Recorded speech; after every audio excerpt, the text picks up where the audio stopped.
بسم اللہ الرحمن الرحیم الرحمن علم القرآن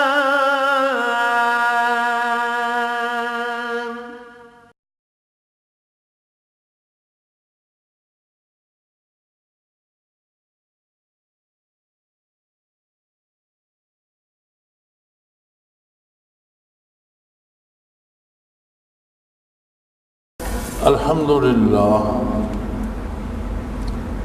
لله رب العالمين والصلاة والسلام على حبيبه محمد وآله وصحبه أجمعين. أعوذ بالله من الشيطان الرجيم. بسم الله الرحمن الرحيم. وكتبنا عليهم فيها أن النفس بالنفس والعين بالعين والأنف بالأنف والأذن بالأذن والسن بالسن والجروح قصاص فمن تصدق به فهو كفارة له ومن لم يحكم بما أنزل الله فأولئك هم الظالمون. اللهم سبحانك لا علم لنا إلا ما علمتنا إنك أنت العليم الحكيم. مولاي صل وسلم دائما أبدا على حبيبك خير الخلق كلهم.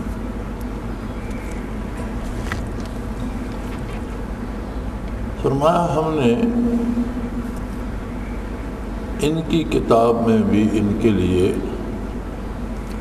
یہ احکام ایسے ہی نازل فرمائے تھے، لکھ دیا ہم نے. ان النفس بالنفس، جان کے بدلے جان لی جائے گی، والعین بالعین، اور آنکھ کے بدلے آنکھ، ناک کے بدلے ناک، کان کے بدلے کان، دانت کے بدلے دانت، والجروح قصاص، اور اگر کوئی کسی کو زخم لگاتا ہے تو اس کے بدلے میں ویسا ہی زخم اس کو لگایا جائے گا. فمن تصدق به، اور اگر کوئی معاف کر دے، فهو کفارۃ اللہ، تو معاف کرنے والے کے بھی بہت سے گناہوں کا کفارہ ہو جائے گا. اگر کوئی کسی کی زیادتی کو معاف کرتا ہے تو اللہ کریم اس کی بھی بہت سی خطائیں معاف کر دیتا ہے. لیکن یہ اصول یاد رکھیں، وَمَن لَّمْ يَحْكُم بِمَا أَنزَلَ اللَّهُ، جو کچھ اللہ کریم نے نازل کیا ہے اور جو طریقے، جو قاعدے، جو احکام، جزا و سزا کے قانون، معاش کے قانون، معاشرت کے قانون، اللہ نے پورا نظام نازل فرمایا ہے. اگر کوئی اس کے خلاف فیصلے کرتا ہے یا اس کے خلاف حکم دیتا ہے، فَأُولَٰئِكَ هُمُ الظَّالِمُونَ، تو وہ ایسے لوگ ظالم ہیں، یعنی غلط کار ہیں، وہ غلط کر رہے ہیں.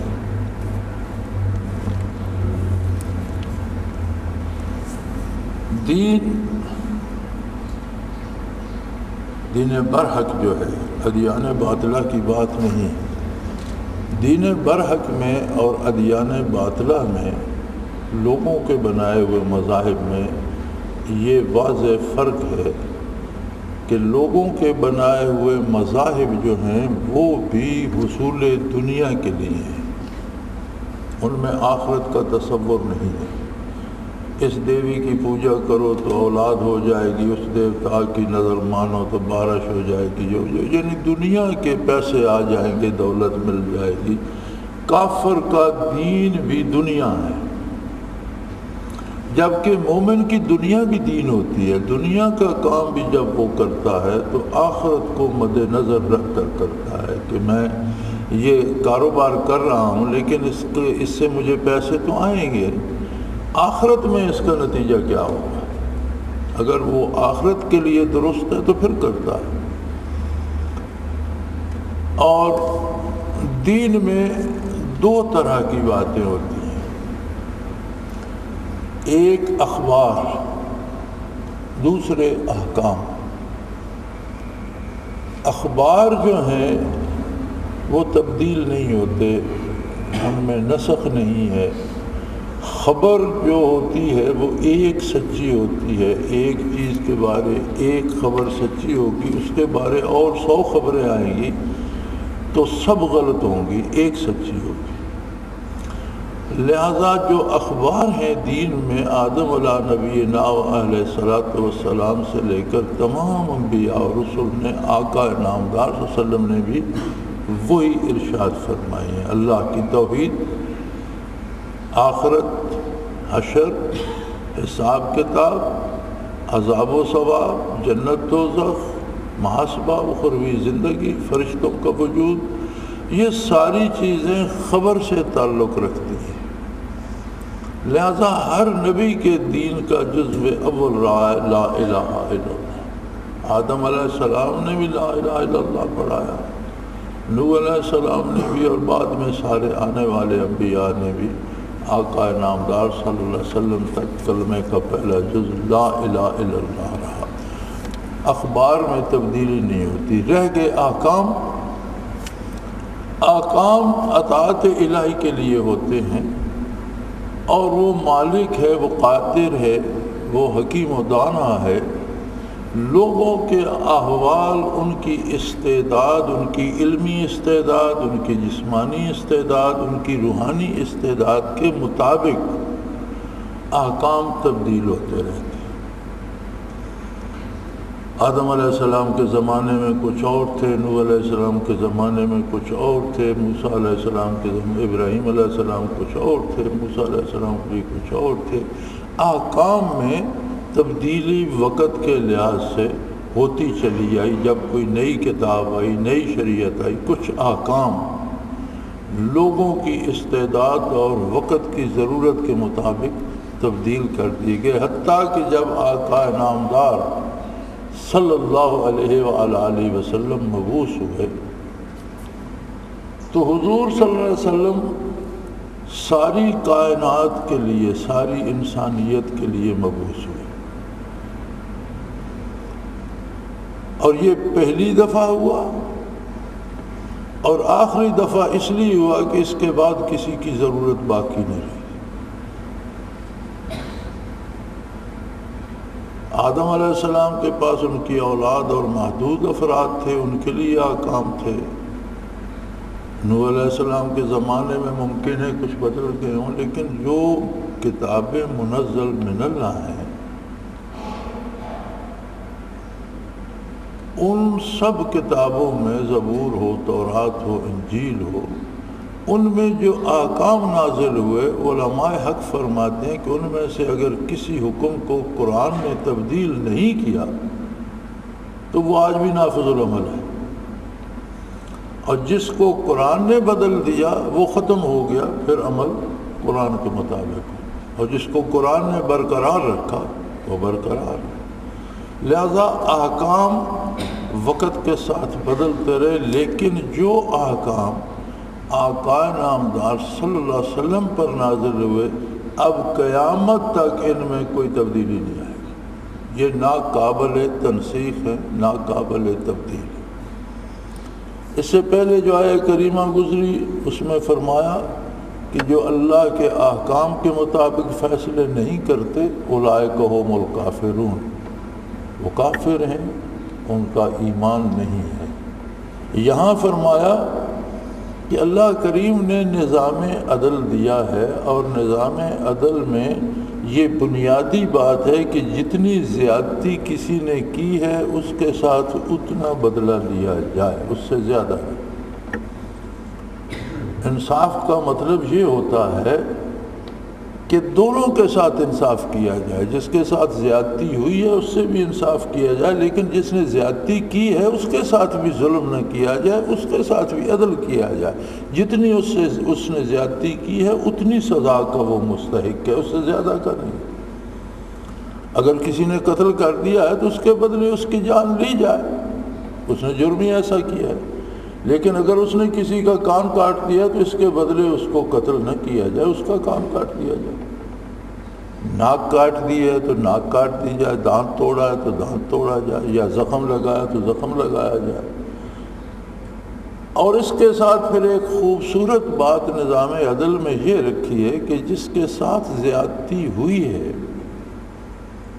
اگر وہ یہ سمجھتا ہے کہ یہ شخص اب تائب ہو گیا ہے، اس نے اصلاح کر لی ہے اپنی، آئندہ اس طرح کی زیادتی نہیں کرے گا، اسے دکھ ہے، تو اس کا حق بنتا ہے وہ چاہے تو اسے معاف کر دے، اور اگر اسے معاف کر دے گا تو معاف کرنا اتنا بڑا اللہ کی رضا کا کام ہے کہ اس کے بدلے اللہ اس کے بے شمار گناہ معاف کر دے گا۔ یعنی معاشرے میں لڑائی پیدا نہیں کی اسلام کے نظام عدل نے۔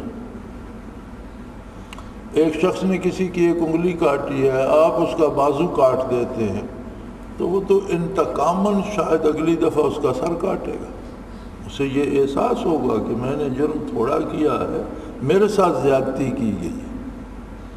اسلام نے عدل کو سب کے لیے برابر قرار دیا ہے۔ زیادتی کرنے والا جو ہے اس کو جو سزا دی جائے گی وہ اتنی ہوگی جتنی اس نے زیادتی کی ہے، اس کے ساتھ بھی ظلم روا نہیں رکھا جائے گا۔ اور پھر اس میں یہ گنجائش رکھی کہ اگر اسے معاف کر دیا جائے اور اس کی اصلاح ہو جائے، معاشرے کا ایک بہتر فرد بن جائے، تو سزا دینا مقصد نہیں، مقصد جرم کا خاتمہ کرنا۔ لیکن معاف کرنے کا حق نہ حکومت کو ہے، نہ صدر کو ہے، نہ وزیر اعظم کو ہے۔ معاف کرنے کا حق اس بندے کو ہے جس کے ساتھ زیادتی کی گئی ہے، جس کا نقصان ہوا ہے، اس کو حق ہے کہ وہ معاف کر دے۔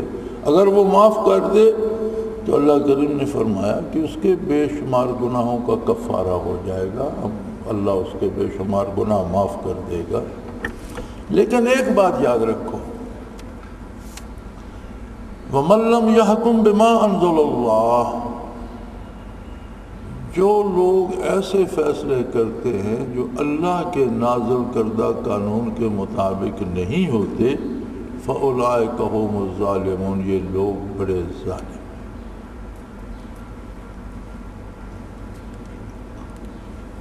الحمدللہ پاکستان میں، پاکستان بننے سے پہلے بھی مسلمان جج ایسے تھے اور آج بھی ہیں جو اپنی طرف سے پوری کوشش کر کے انصاف کے مطابق فیصلہ کرتے ہیں، اور یہ بات بڑی قابل توجہ ہے۔ وہ فیصلہ تو انصاف سے کرتے ہیں، جو ان کی سمجھ میں آتا ہے کہ یہ انصاف ہے، رشوت نہیں لیتے، سفارش نہیں مانتے، انصاف کرتے ہیں۔ لیکن فیصلہ کس ضابطے کے تحت کرتے ہیں؟ کیا جو منزل من اللہ ہے اس کے تحت کرتے ہیں، یا جو انسانوں کا بنایا ہوا ہے اس کے تحت کرتے ہیں؟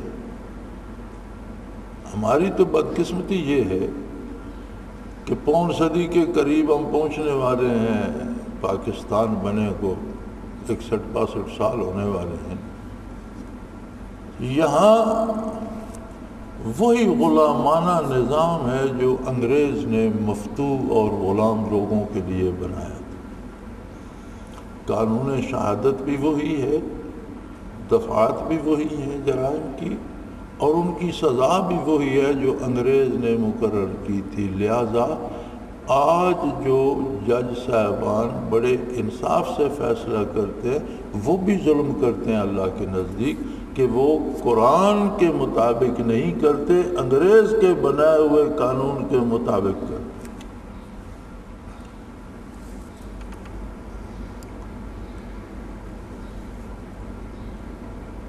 اور یہ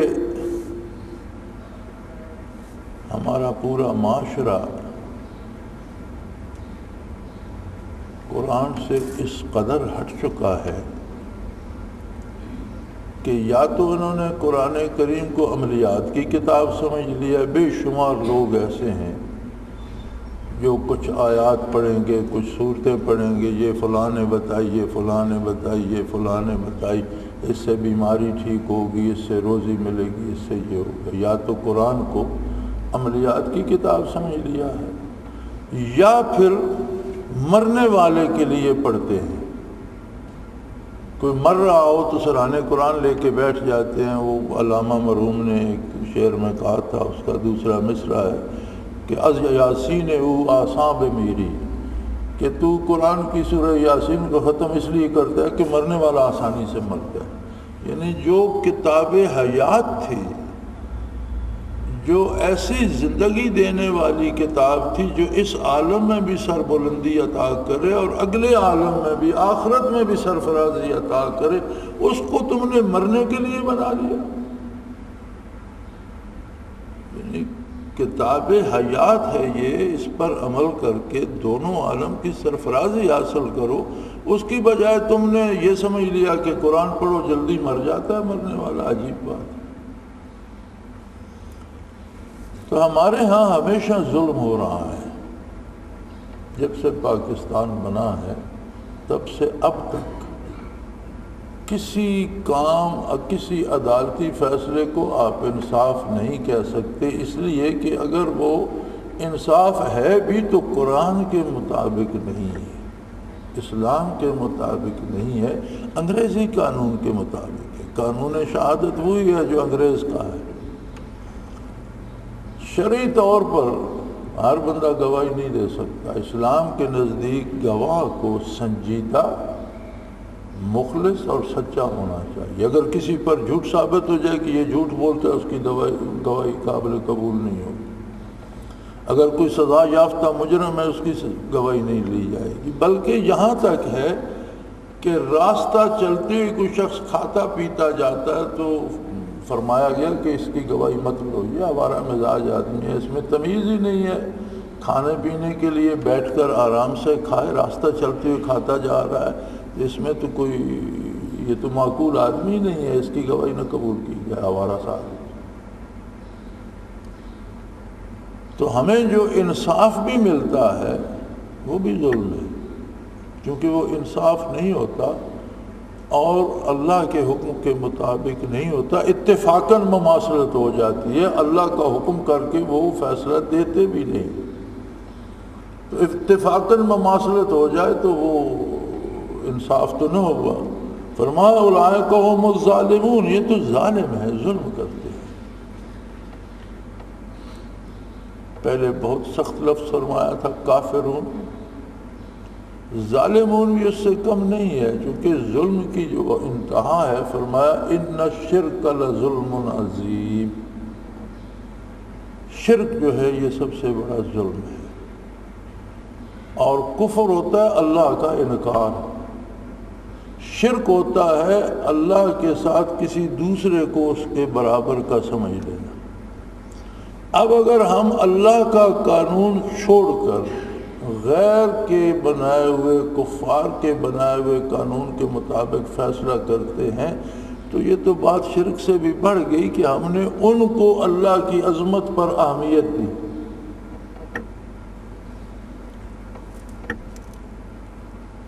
تو فرمایا من لم یحکم بما انزل اللہ، جو ایسے فیصلے کرتے ہیں جو اللہ کے قانون اور اللہ کے نازل کردہ حکم کے مطابق نہیں ہوتے، فاولئک هم الظالمون، یہ لوگ ظالم ہیں. وقفینا علی آثارہم بعیسی ابن مریم، اسی طرح جس طرح پہلے رسول تھے، تورات و زبور نازل ہوئیں، انہی کے نقش قدم پر ہم نے مریم کے بیٹے عیسیٰ علیہ السلام کو مبعوث فرمایا. مصدقا لما بین یدیہ، اپنے سے پہلے جو انبیاء اور جو احکام منزل من اللہ تھے ان کے حق ہونے کی انہوں نے تصدیق فرمائی. من التورات و آتیناہ الانجیل، تورات کے احکام کی بھی انہوں نے تصدیق فرمائی اور انہیں ہم نے صاحب کتاب نبی بنایا اور انہیں ان کی اپنی کتاب انجیل عطا فرمائی. انجیل بھی منزل من اللہ کتاب تھی، اس میں بھی وہ خوبیاں موجود تھیں جو پہلی کتابوں میں تھیں. فیہ ھدی و نور، اس میں ہدایت تھی، ہدایت ہوتا ہے کسی بھی کام کو کرنے کا صحیح طریقہ، عقائد سے لے کر اعمال تک ہدایت سفر کرتی ہے، چلتی ہے بندے کے ساتھ ساتھ۔ اللہ کو صحیح وحدہ لا شریک ماننا ہدایت ہے، نبی علیہ الصلوۃ والسلام کی نبوت کا اقرار، تمام انبیاء کی نبوت کا اقرار ہدایت ہے، فرشتوں کا وجود، ضروریات دین کا اقرار ہدایت ہے، اور احکام جو منزل من اللہ ہیں ان کو حق سمجھنا اور اپنی ساری کوشش اس پہ صرف کرنا کہ میرا عمل ان کے مطابق کو ہدایت ہے۔ اور پھر منزل من اللہ جو کتابیں، ان میں صرف ہدایت نہیں ہوتی، نور، ان میں نور ہوتا ہے، روشنی ہوتی ہے، کیفیات ہوتی ہیں، دل روشن ہو جاتا ہے، سینے منور ہو جاتے ہیں۔ یاد رکھیں کہ دنیا میں بڑے بڑے اہل علم ہوئے ہیں، ان میں علم کے مختلف شعبے ہیں، شعراء بڑے نامور ہوئے ہیں، ادیب بڑے نامور ہوئے ہیں، مورخ بڑے نامور ہوئے ہیں، مقرر بڑے نامور ہوئے ہیں، فلاسفہ، فلسفے کے ماہر بڑے نامور ہوئے ہیں، طب کے ماہرین بڑے نامور ہوئے ہیں۔ لیکن نبی اور غیر نبی کی تعلیم میں ایک فرق ہے کہ نبی کی تعلیم میں ایک تو پہلی بات ہے ہدا، یعنی یقینی سچی ہوتی ہے، اس میں ہدایت ہوتی ہے، اس میں شبہ کی گنجائش نہیں ہوتی۔ باقی دنیا کا کوئی عالم جو بات بتاتا ہے وہ اس کا ذاتی تجربہ، ذاتی مطالعہ یا ذاتی سمجھ کی بات ہے، وہ غلط بھی ہو سکتی ہے۔ جو بات اللہ کا نبی بتاتا ہے اس میں غلطی کا کوئی ذرا برابر امکان نہیں۔ ایک بات۔ دوسرا فرق یہ ہوتا ہے کہ کوئی عالم، کوئی فلاسفر، کوئی حکیم و دانا جو بات آپ کو بتاتا ہے اس بات کے الفاظ آپ تک منتقل کرتا ہے، اس کے ساتھ کوئی کیفیت نہیں ہوتی۔ نبی جب ارشاد فرماتا ہے تو وہ صرف بات سچی نہیں ہوتی، اس کے ساتھ کیفیت بھی ہوتی ہے، وہ دل میں وہ کیفیت بھی آ جاتی ہے، برکات نبوت بھی، انہی کو نور کہا گیا ہے کہ فیہ ہدم و نور، اس میں دو باتیں ہوتی ہیں، بات بھی کھری ہوتی ہے، سچی ہوتی ہے، حق ہوتی ہے، اور اس میں اللہ کا نور ہوتا ہے، کیفیات ہوتی ہیں۔ بندہ اللہ کو دیکھتا نہیں لیکن دیکھ رہا ہوتا ہے، یعنی دیکھنے سے زیادہ یقین ہو جاتا ہے اسے توحید باری۔ بعض چیزیں وہ دیکھتا ہے تو دیکھنے کے بعد بھی اسے شبہ رہتا ہے کہ ایک لکڑی بندہ دیکھتا ہے، ایک درخت ہے، دیکھتا ہے بڑا خوبصورت ہے، اچھا ہے، بڑا تنا ہے، لیکن اسے شبہ تو رہتا ہے کہ شاید اندر سے خالی ہو، شاید اس کے اندر کیڑا لگا ہوا ہو۔ خود جو چیزیں ہم بعض اوقات دیکھتے ہیں وہ ویسی نہیں ہوتی جیسی ہم دیکھ رہے ہوتے ہیں، ان میں کچھ اور گڑبڑ ہوتی ہے۔ ایک بندے کو ہم دیکھتے ہیں بڑا صحت مند ہے، لیکن اگر اس کے پاس بیٹھ کر پوچھا جائے تو کسی ایسے مرض کا نام بتاتا ہے جس سے کانوں کو ہاتھ لگانے کو جی چاہتی کہ اللہ اس سے پناہ دے، وہ ہمارے سامنے تو نظر ہمیں نہیں آ رہا تھا، لیکن جو اللہ کا نبی بتاتا ہے وہ جیسا بتاتا ہے وہ 100% حق ہوتا ہے، اس میں شبہ کی گنجائش نہیں ہوتی۔ دوسری بات یہ ہوتی ہے کہ اس میں نور ہوتا ہے، ایک روشنی، ایک نور اندر چلا جاتا ہے جو دل کو روشن کر دیتا ہے، اور اللہ کے نبی کی اس بات پہ وہ یقین کامل حاصل ہو جاتا ہے جو اپنے دیکھنے سے نہیں ہوتا۔ تو فرمایا تورات میں بھی یہی وصف تھا، انجیل میں بھی یہی وصف تھا، وَمُصَدِّقًا لِمَا بَيْنَ يَدَيْهِ مِنَ التَّوْرَاةِ وَهُدًى وَمَوْعِظَةً لِلْمُتَّقِينَ۔ ہاں، اپنے سے پہلے تورات کی تصدیق کی انجیل نے، انبیاء کی تعلیمات کے حق ہونے کی، اور خبر ساری کی تصدیق کی، احکام میں کچھ تبدیلی آئی، وَهُدًى، اور رہنمائی کا حق ادا کر دیا۔ اللہ کی نازل کردہ کتابیں جو ہیں وہ رہنمائی کا حق ادا کر دیتی ہیں، اور وہ موعظتاً، اور نصیحت کا بھی۔ پہلی قوموں کے قصے سنا کر سمجھایا جاتا ہے، لوگوں کے انجام دکھا کر سمجھایا جاتا ہے، دنیاوی مثالیں دے کر سمجھایا جاتا ہے، اور اس کے بعد سمجھ انہیں آتی ہے۔ یعنی دین کو سمجھنے کے لیے ایک بات ضروری ہے، للمتقین۔ بات تو وہ سب کو بتاتا ہے، قرآن سب کو بتاتا ہے، اللہ کا نبی سب کو ارشاد فرماتا ہے، لیکن سمجھتا وہ ہے جس کا اپنا قلبی رجحان بھی اللہ کی طرف۔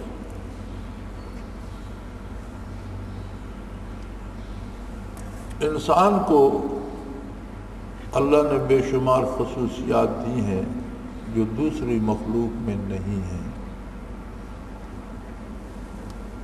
رات ہمارے ٹیلی ویژن پر بہت سی خصوصیات انسان کی گنی جا رہی تھیں کہ یہ دوسری مخلوق میں نہیں ہے، یہ دوسری میں نہیں ہے، لیکن میں سمجھتا ہوں کہ ہمارے ٹی وی والے جو ارشاد فرما رہے تھے دانشور، وہ صحیح نہیں ہے۔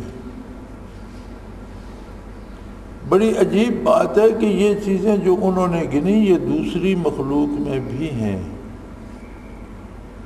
4-5 چیزیں انہوں نے گنی تھیں کہ انسان سوچ سکتا ہے اور کوئی چیز سوچ محسوس نہیں کر سکتی، سوچ نہیں سکتی کہ میرے ساتھ اچھا ہوا ہے یا برا ہوا ہے۔ میں سمجھتا ہوں انہوں نے غلط کہا۔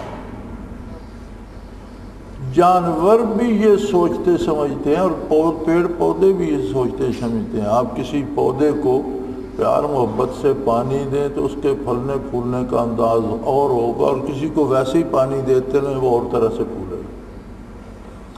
آپ کسی جانور سے اسے غذا بھی دیں اور پیار بھی کریں، اس کا رد عمل اور ہوگا۔ اس کے ساتھ دوسرے جانور کو خوراک دیتے رہیں، پیار نہ کریں، اس کا رد عمل اور ہوگا۔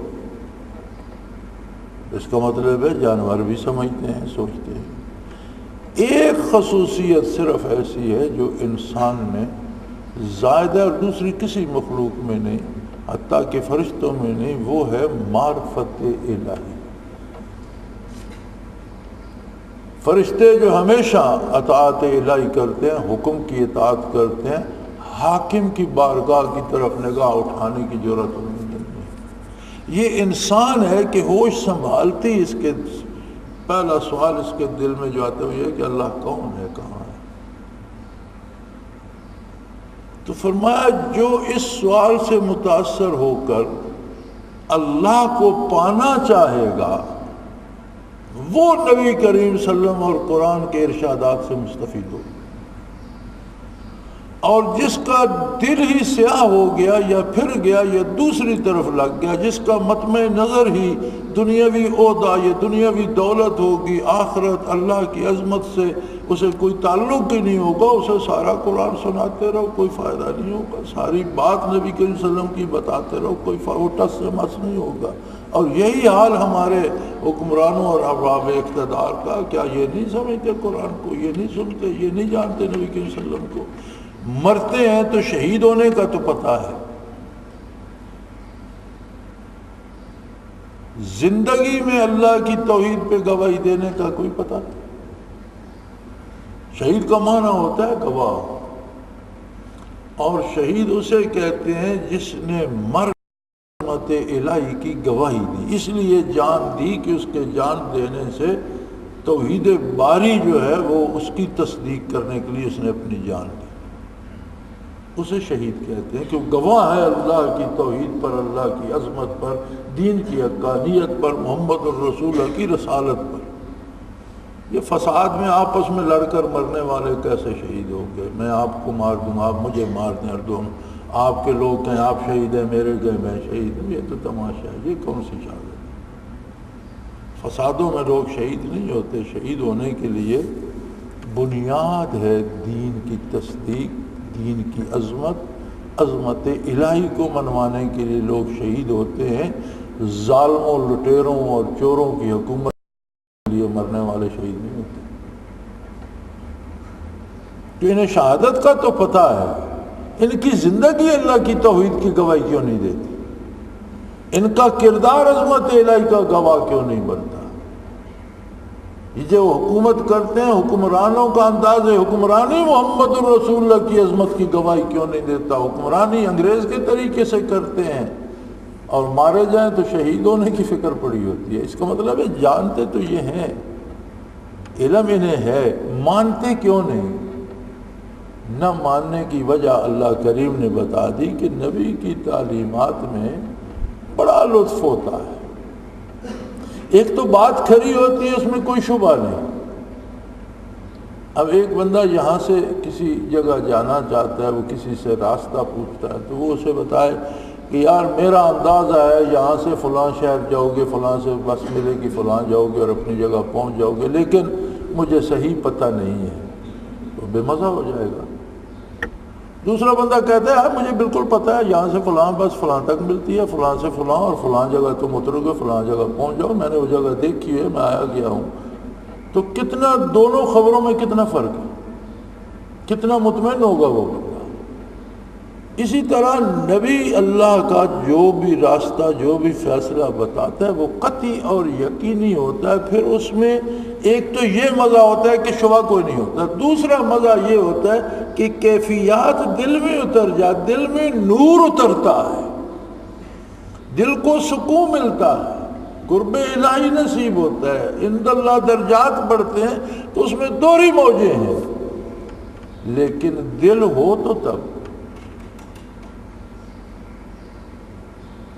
آپ بہت خوبصورت چیزیں لے آتے ہیں دکھانے کے لیے، لیکن کسی کے پاس آنکھیں ہی نہیں، تو آپ سارا کمرہ دیواریں ٹانگ کر بھر دیں اور کہیں بڑی خوبصورت تصویر، اسے کیا فائدہ ہو؟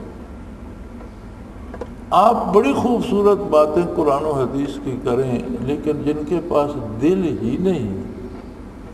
فرمایا ہدایت بھی ہے اللہ کی کتابوں میں، نصیحت بڑے پیارے انداز میں بھی ہے، لیکن للمتقین فائدہ ان لوگوں کو دیتی ہے جن کے دلوں میں رجوع الی اللہ ہو، اور جو اللہ سے ہی پشت پھیر جائے انہیں پھر کیا فائدہ ہو۔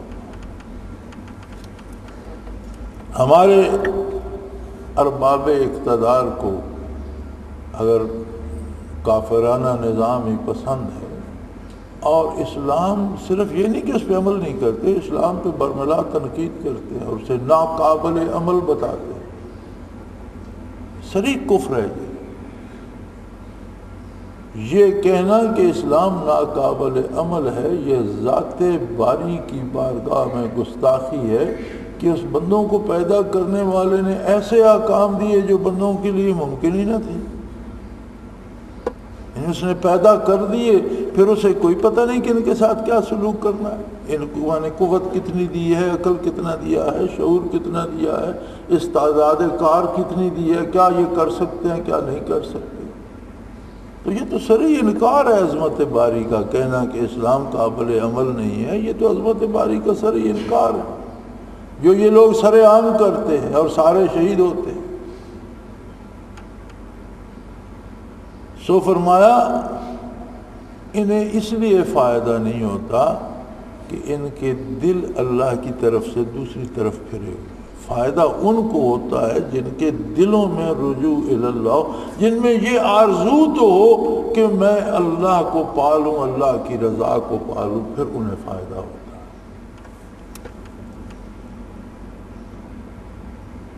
وَلْيَحْكُمْ أَهْلُ الْإِنْجِيلِ بِمَا أَنزَلَ اللَّهُ فِيهِ، اور اہل انجیل آپ کے پاس کیوں حاضر ہوتے ہیں؟ جب یہ انجیل کو اللہ کی کتاب مانتے ہیں، آپ کی نبوت کا تو یہ اقرار نہیں کر رہے، تو پھر آپ کے پاس کیا لینے آتے ہیں؟ کم از کم اتنا تو کریں کہ انجیل کے احکام پر تو عمل کریں۔ انہوں نے بجائے عمل کرنے کے جہاں کوئی حکم مشکل لگا وہ بدل دیا، اپنی مرضی سے دوسرا ڈال دیے، تو ایسے ظالم ہیں کہ اللہ کے کلام میں انہوں نے تحریف کر دی۔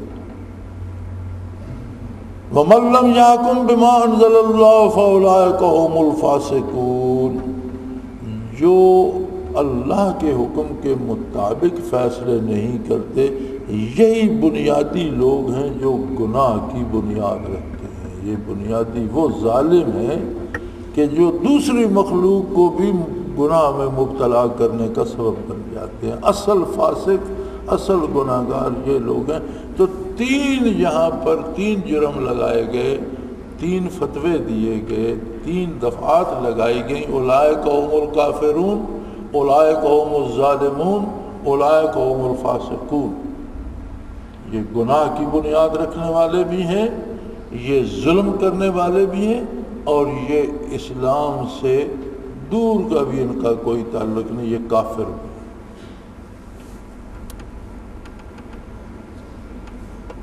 وَأَنزَلْنَا إِلَيْكَ الْكِتَابَ بِالْحَقِّ، آپ پر جو کتاب ہم نے نازل فرمائی صلی اللہ علیہ وآلہ وسلم، بالحق، اللہ فرماتا ہے کہ یہ سراسر حق ہے، اس میں شبہ کی کوئی گنجائش نہیں۔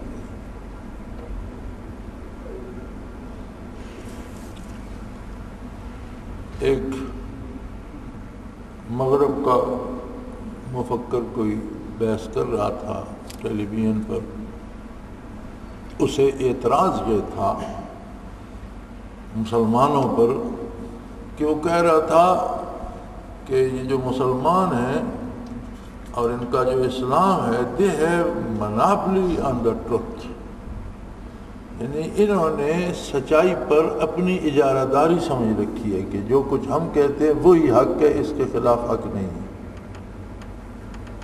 یہ اجارہ داری یا مناپلی اچھے لفظوں اچھے معنوں میں نہیں آتا۔ آپ کسی شعبے میں اپنی اجارہ داری قائم کریں تو اسے اچھا نہیں سمجھا جاتا، یعنی برے لفظوں میں آتا۔ تو وہ کہہ رہا تھا انہوں نے حق پر یا سچائی پر اجارہ داری بنا رکھی ہے کہ صرف اسلام سچ ہے باقی جھوٹ ہے۔ لیکن سوال یہ ہے، یہ ہم نے بنا رکھی ہے یا اللہ فرماتا ہے وَأَنزَلْنَا إِلَيْكَ الْكِتَابَ بِالْحَقِّ، پھر اس میں اجارہ داری نہیں ہے۔ پھر فرماتا ہے مُصَدِّقًا لِمَا بَيْنَ يَدَيْهِ مِنَ الْكِتَابِ، جو پہلی کتابیں نازل ہوئی ہیں ان کی بھی اس قرآن تصدیق کرتا ہے، لیکن احکام الہی کی تصدیق کرتا ہے۔ جو تم نے تعریف کر کے اپنی طرف سے لکھ دیا ان کی تصدیق قرآن کیسے کرے گا؟ احکام الہی کی تصدیق کرتا ہے، ساری خبر کی تصدیق کرتا ہے، ایمانیات کی ساری کی تصدیق کرتا ہے۔ اجارہ داری تو نہ رہی، ہر نبی کے عقیدے کو اسلام نے اسلامی قرار دیا ہے۔ ہاں، لوگوں کی گھڑی ہوئی باتوں کو سچ نہیں مانتا، ان کا انکار کر دیتا ہے۔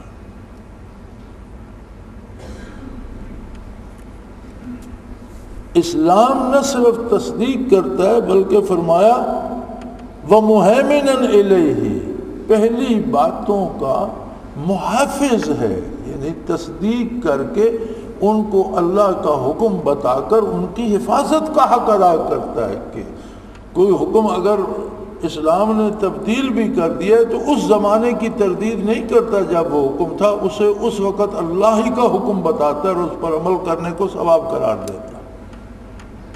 تو ان احکام کی منزل من اللہ ہونے کی نہ صرف تصدیق کرتا ہے، مہیمنہ ان کی حفاظت کرتا ہے۔ فَحْكُمْ بَيْنَهُمْ بِمَا أَنزَلَ اللَّهُ، اے میرے حبیب صلی اللہ علیہ وسلم اللہ کے حکم کے مطابق فیصلے کریں، مومن آئے یا کافر، نیک آئے یا بد، اہل کتاب میں سے ہو یا مشرکین میں سے، آپ کی بارگاہ میں جو آئے اس کا فیصلہ ایسے ہونا چاہیے جیسے اللہ نے نازل فرمایا، انصاف سب کے لیے۔ وَلَا تَتَّبِعْ آوَاءَهُمْ،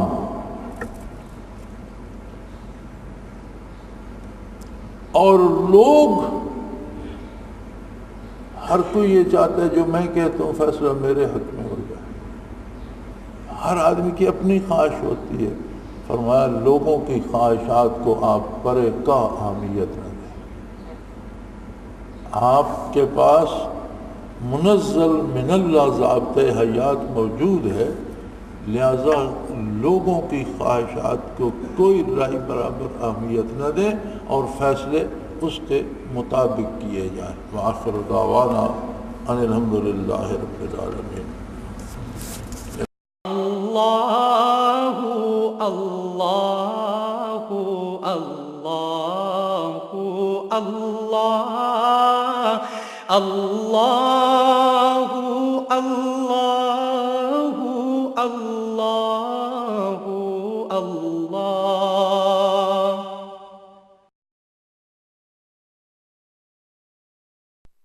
حضرت امیر محمد اکرم آوان مد ذلہ العالی دارالعرفان منارہ ضلع چکوال میں سالہ سال سے قرآن و حدیث کے اوپر خطابات کر رہے ہیں اور سلسلہ نقشبندیہ اویسیہ کے مطابق لوگوں کو ذکر الہی کی تربیت دے رہے ہیں۔ وہ قرآن پاک کی تفسیر ترتیب وار بیان کر رہے ہیں۔ تفسیر قرآن کو وہ موجودہ ملکی اور بین الاقوامی حالات کے مطابق بیان کرتے ہیں۔ موٹر وے سے کلر کہار کے انٹرچینج سے نکلتے ہوئے کلر کہار کی جھیل سے ہوتے ہوئے میانی، بوچھال اور نورپور سے گزرتے ہوئے دارالعرفان منارہ پہنچ سکتے ہیں۔ حضرت امیر محمد اکرم آوان نے بچیوں اور بچوں کی دینی اور دنیاوی تعلیم کے لیے سقارہ اکیڈمی کے نام سے ایک درسگاہ بھی قائم کی ہے، جس کا افتتاح ملک پاکستان کے صدر جنرل محمد ضیاء الحق نے اپنے دست مبارک سے کیا تھا۔ وہ تمام احباب جو اسلام کی طلب رکھتے ہیں ان سے گزارش ہے کہ دارالعرفان منارہ ضلع چکوال میں امیر محمد اکرم آوان صاحب کے خطابات سے مستفید ہوں۔ وہ ہر جمعے کو نماز سے پہلے بیان فرماتے ہیں۔ ہر ماہ کی پہلی اتوار کو ماہانہ اجتماع ہوتا ہے جس میں آپ خصوصی خطاب فرماتے ہیں اور پاکستان کے چاروں صوبوں سے احباب اس اجتماع میں شرکت کرتے ہیں۔